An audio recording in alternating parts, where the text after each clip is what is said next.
Welcome to Travel with Sean. I'm Sean. Today I'd like to discuss with you some pros and cons of renting an Airbnb during your travels.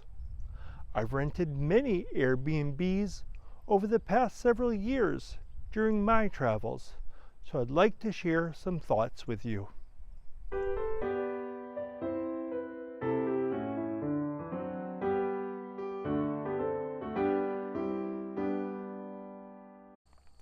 To me, one of the biggest advantages to staying in an Airbnb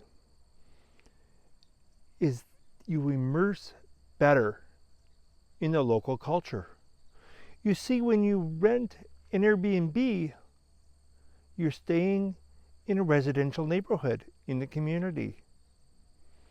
So when we go get groceries, we're shopping at the same place the locals shop. If we go out to a restaurant, we're eating where the locals eat. We can see better what their food is like, what their cultures are like, their customs are like. If we stay in a hotel and go out to the restaurants nearby tend to cater to the tourists.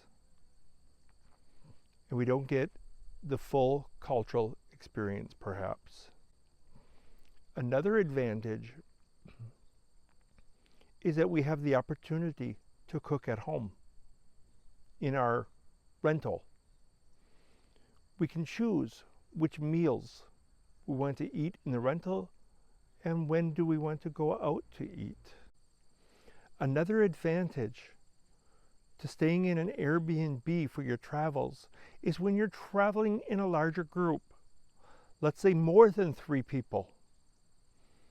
If you have 4, 6, 8 people even, you will need several hotel rooms and you might not be able to stay together.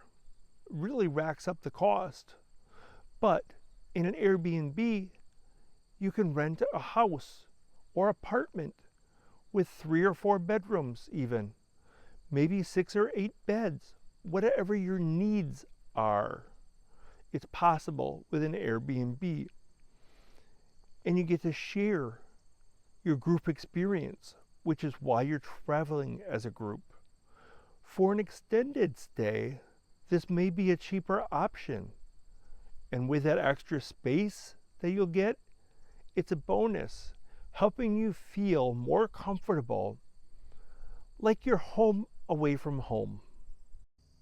Now let's talk about some disadvantages to using an Airbnb for your travels.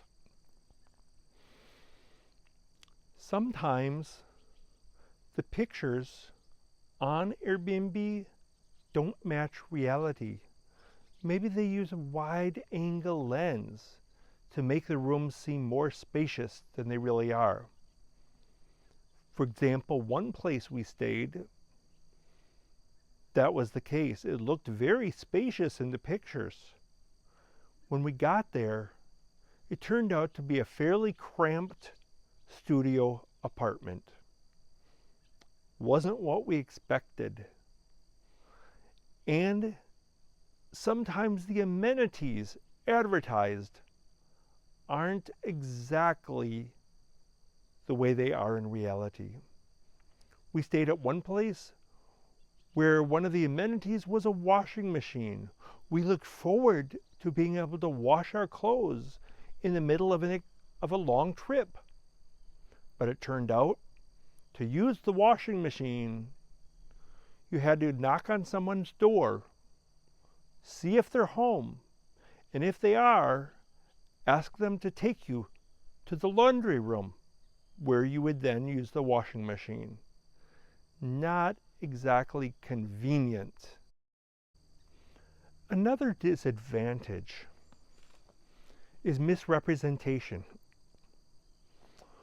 We stayed at an Airbnb in one city where they advertised, literally wrote right on the advertisement, 5-minute walk to the city center.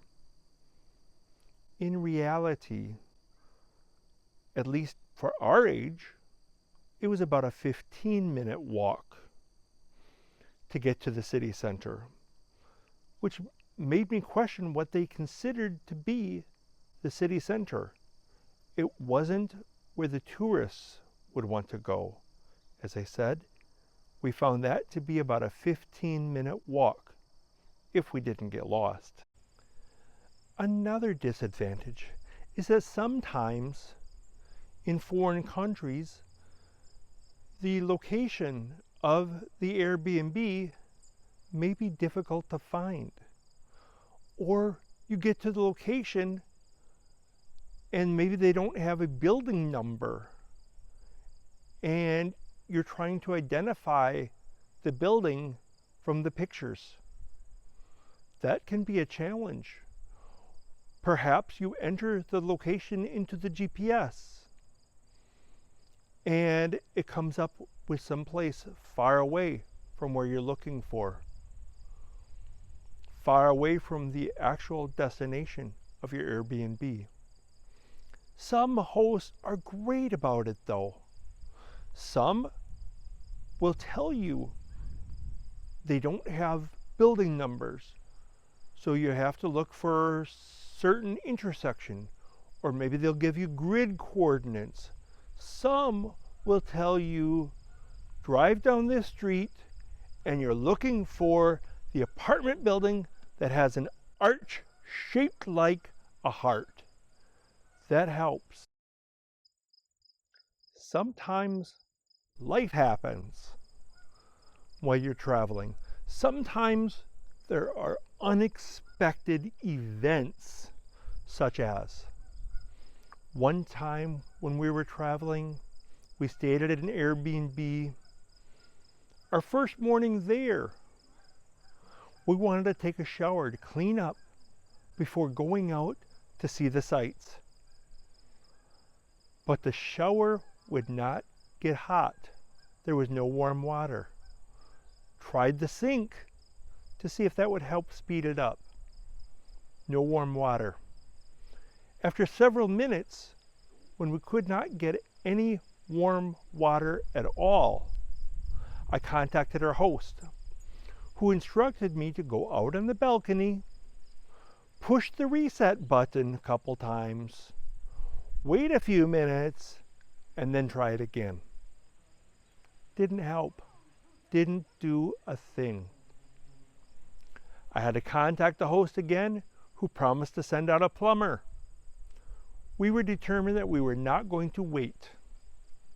So we cleaned up with cold water, went out into the town to see what we wanted to see.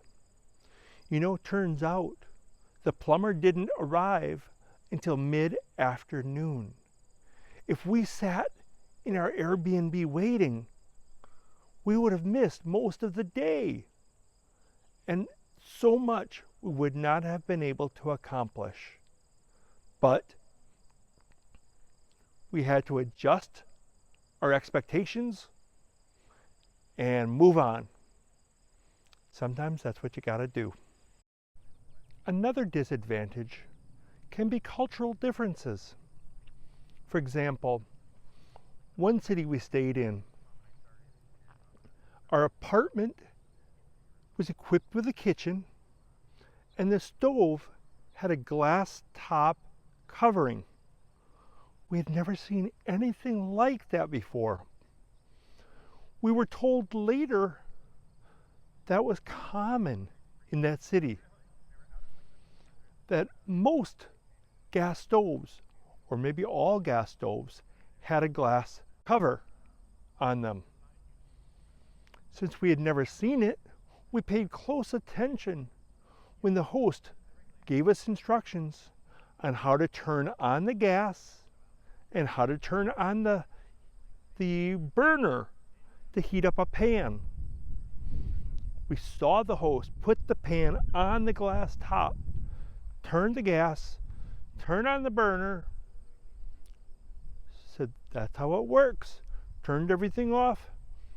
Now we knew you leave the glass in place. It doesn't move. We wouldn't want to try lifting it up or removing it because we might damage it. We might damage the stove because it's not supposed to be moved. That's what we believed. So let me tell you what happened next. After a couple days of cooking on this, my wife noticed it's not heating up like it should. The pan doesn't get hot enough to cook well.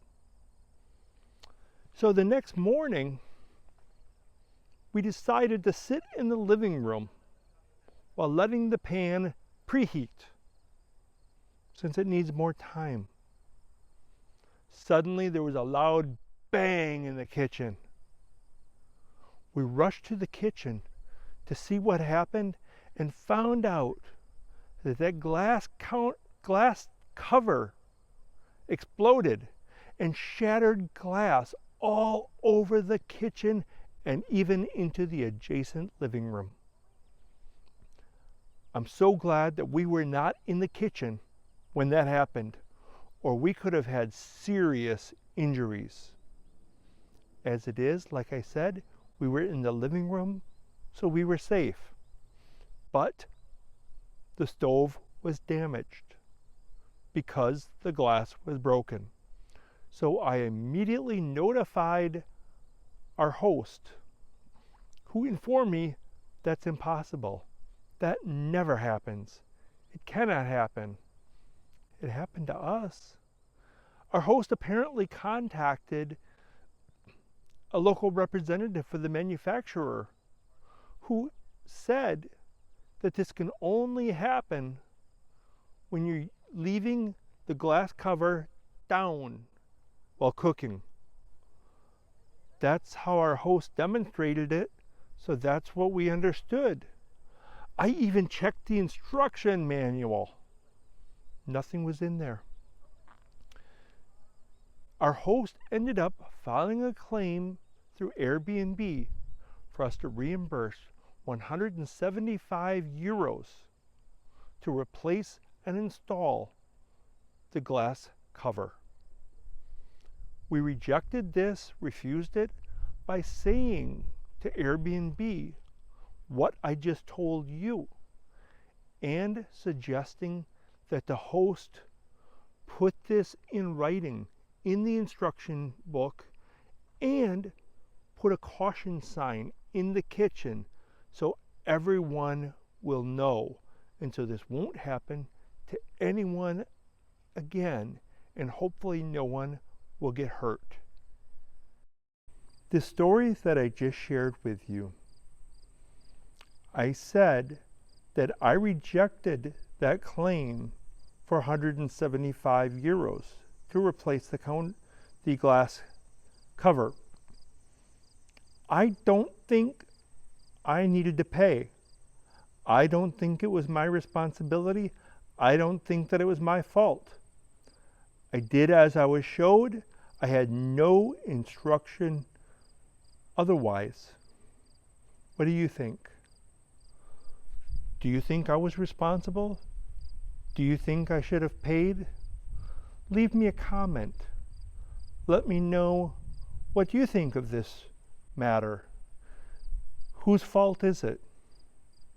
Should I have contacted the host and negotiated something to share the responsibility, to share the financial burden? Let me know. In this video, I have shared with you some advantages and disadvantages to staying at an Airbnb based on my own experiences. What have been your experiences? Did I leave something out? Do you have an experience that you could share to shed light on something I overlooked? Or maybe something I have not experienced? Or maybe you've experienced something similar to what I shared. Leave a comment. Let me know.